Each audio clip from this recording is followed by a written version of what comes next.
आता बघा आपल्याला संख्यांचा लहान मोठेपणा हा घटक पाहायचा आहे. संख्यांचा लहान मोठेपणा म्हणजे कोणती संख्या लहान आहे कोणती मोठी आहे हे कसं ठरवायचं. आता तुम्हाला आपण पहिली दुसरी तिसरी पर्यंत 3 अंकी संख्यांपर्यंत शिकलेलो आहोत आहे की नाही. 1 अंकी संख्या ही 2 अंकी संख्या ही 1 अंकी संख्येपेक्षा मोठी असते आणि 3 अंकी संख्या ही 2 अंकी संख्येपेक्षा मोठी असते आणि 4 अंकी संख्या ही 3 अंकी संख्येपेक्षा नेहमीच मोठी असते. आणि आता दोन्ही जर 4 अंकी संख्या असतील तर काय करणार. तर मग काय करायचं, हजार स्थानचा दोन्ही संख्यांच्या हजार स्थानचा अंक बघायचा.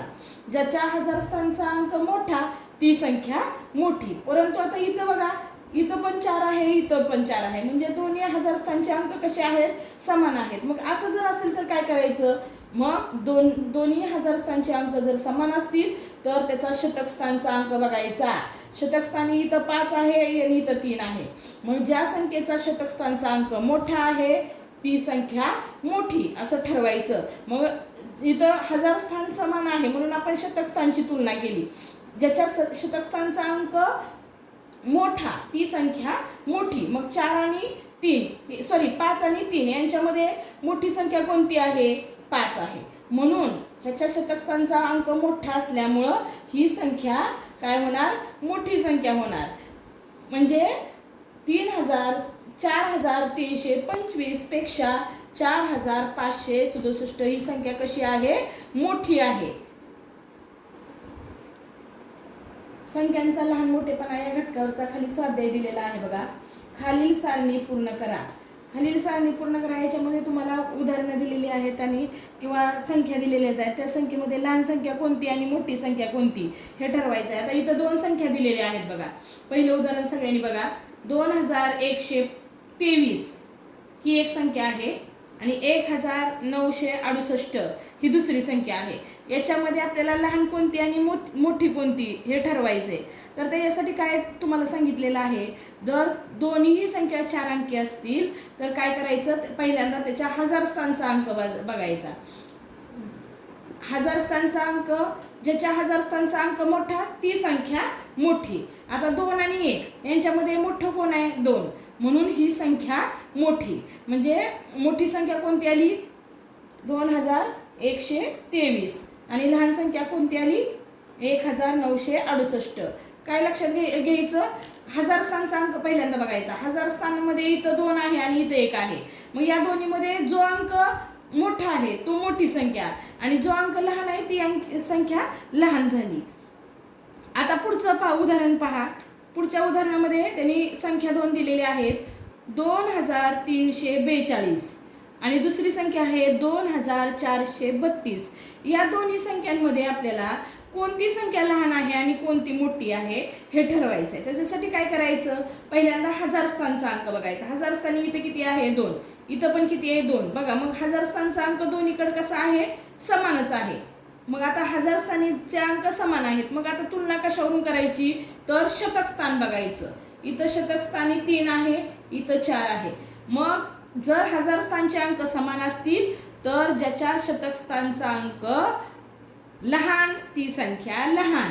मग आता 3 आणि 4 यांच्यामध्ये लहान कोणती, लहान काय आहे, 3 आहे, म्हणून ही संख्या लहान झाली. कारण का, तर हजार स्थान समान आहे म्हणून आपण काय केलं, शतक स्थान पाहिलं. ज्याच्या शतक स्थानचा अंक लहान ती संख्या लहान, म्हणून लहान संख्या कोणती आली, 2342 ही लहान संख्या आली.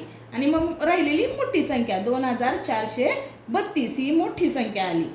आता पहा पुढची संख्या 9542 ही एक संख्या दिलेली आहे आणि दुसरी संख्या काय दिली, 9549. या दोन्ही संख्यांमध्ये लहान संख्या कोणती आणि मोठी संख्या कोणती हे आपल्याला ठरवायचं आहे. तर काय करायचं, मी सांगितलंय तुम्हाला, पहिल्यांदा हजार स्थान बघायचं. हजार स्थानी इथं किती आहे, 9 आहे आणि इथं पण 9 आहे. मग हजार स्थानचा अंक दोन्हीकडे समान आहे. मग काय करायचं, शतक स्थान बघायचं. शतक स्थानी इथं पण 5 आहे आणि इथं पण 5 आहे. मग दोन्हीकडे पण इथं हजार स्थानी पण समान अंक आहे, इथं शतक स्थानी पण समान अंक आहे. मग तुलना करता येईल का, नाही. मग काय करायचं, शतक स्थानचा अंक बघायचा. इथं शतक स्थानी 4 आहे, इथं पण 4 आहे. मग तुलना करताना आता कशावरून करायची?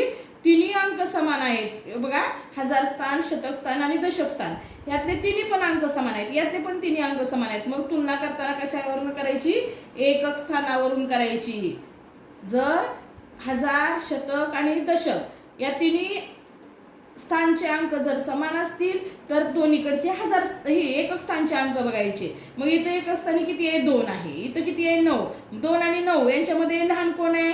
2 आहे. म्हणून ही पूर्ण संख्या लहान संख्या झाली.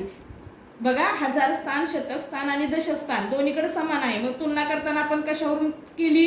एकक स्थानावरून. ज्याच्या एकक स्थानचा अंक लहान ती पूर्ण संख्या लहान, म्हणून ही संख्या लहान आली आणि ही संख्या मोठी आली. मग लहान संख्येच्या घरात लिहूया 9542. लहान संख्या कोणती आली? 9542. आणि मग मोठी संख्या कोणती येणार? 9549. आता बघा, तुम्हाला मगाशी मी सांगितलं होतं, एक अंकी संख्येपेक्षा 2 अंकी संख्या मोठी असते, 2 अंकी संख्येपेक्षा 3 अंकी मोठी असते आणि 3 अंकी संख्येपेक्षा 4 अंकी संख्या मोठी असते. मग इथं एक संख्या 3 अंकी आहे आणि इथं एक संख्या 4 अंकी आहे. मग 9999 ही 4 अंकी संख्या आहे, 999 ही 3 अंकी संख्या आहे. मग 3 अंकी संख्या ही 4 अंकी संख्येपेक्षा केव्हाही काय असते? लहान असते. मग लहान संख्या आपोआपच किती येणार? 999 येणार. आणि मोठी संख्या कोणती येणार? 9999. आता बघा, इथं 2 संख्या दिलेल्या आहेत, 6070 आणि 8079. ह्या 2 संख्या दिलेल्या आहेत.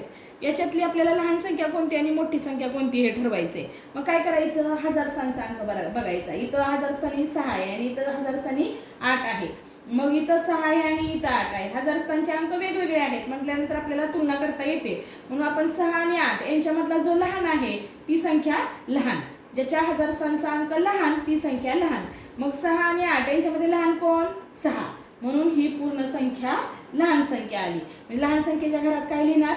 6070 आणि मोठ्या संख्येच्या घरात काय लिहिणार? 8079. आता पुढचं उदाहरण बघा, शेवटचंच आहे. 5978 ही एक संख्या आहे आणि दुसरी संख्या आहे 7539. या 2 संख्येमध्ये लहान संख्या कोणती आणि मोठी संख्या कोणती हे आपल्याला ठरवायचे. मग त्यासाठी काय करायचं? हजार स्थानचा अंक बघायचा. आता इथं हजार स्थानी 5 आहे आणि इथं 7 आहे.